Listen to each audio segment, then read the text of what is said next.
Hi, I'm John Sage with Sage Traveling. I just finished escorting a group of wheelchair users for the last week here in beautiful Paris. And I realized that I don't think I have a video sort of reviewing the disabled access of the city. So even though this is my last night and I got to catch a plane in the morning, I wanted to take some time to talk to you about this. As you can see behind me, Eiffel Tower.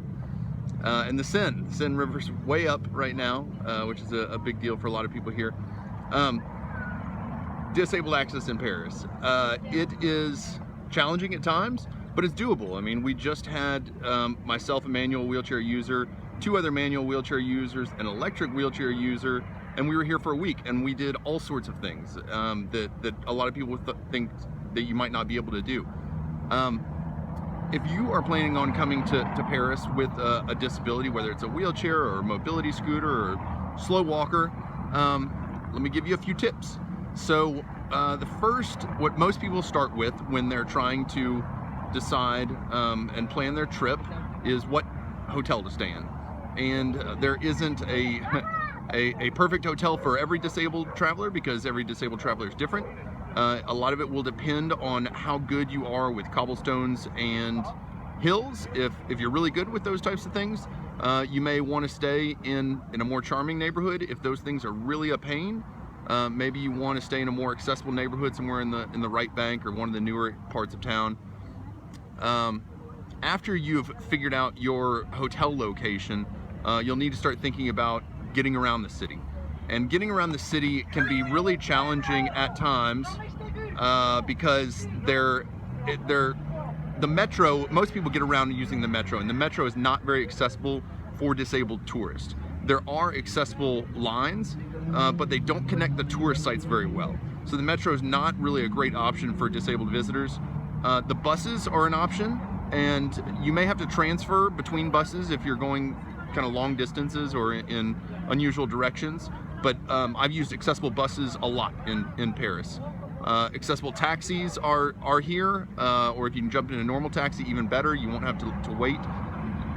Ideally, you really want a mix of transportation methods to get around. So if you never use a bus, you're probably wasting time and money by having to wait for taxis and paying the rates.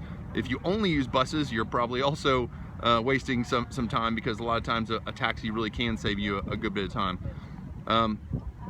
If you're flying in and you want to call an accessible taxi from the airport, if there's not one nearby, you could be waiting a long time. So booking private transportation, accessible transportation before you arrive could be a good move for you.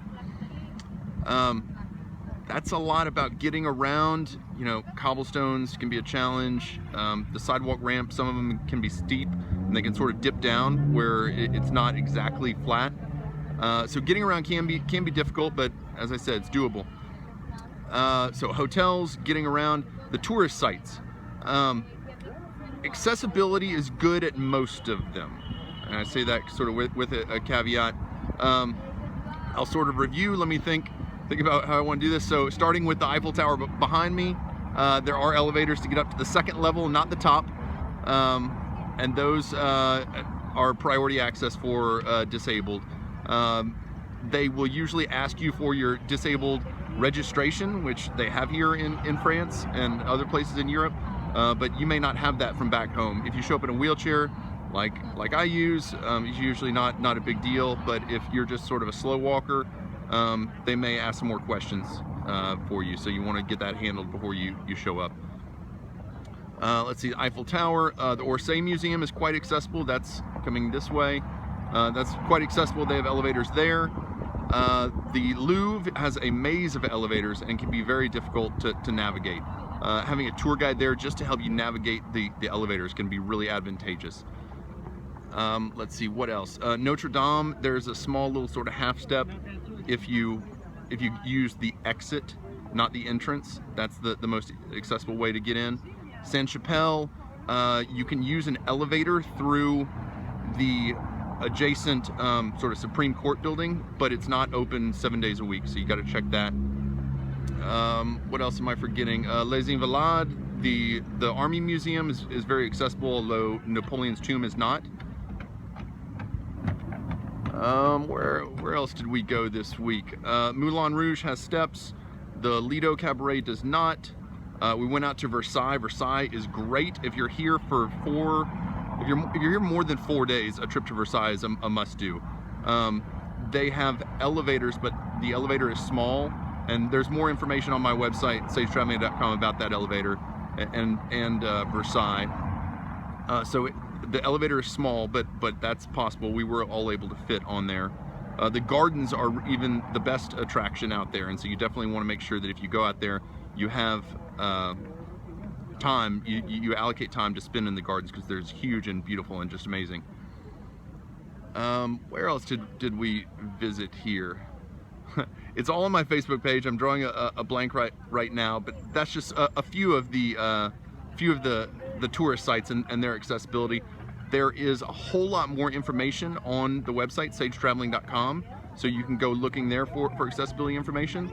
Also, just know that based on all my experience traveling across Europe, and particularly in Paris, our team is very proficient at planning every aspect of your trip.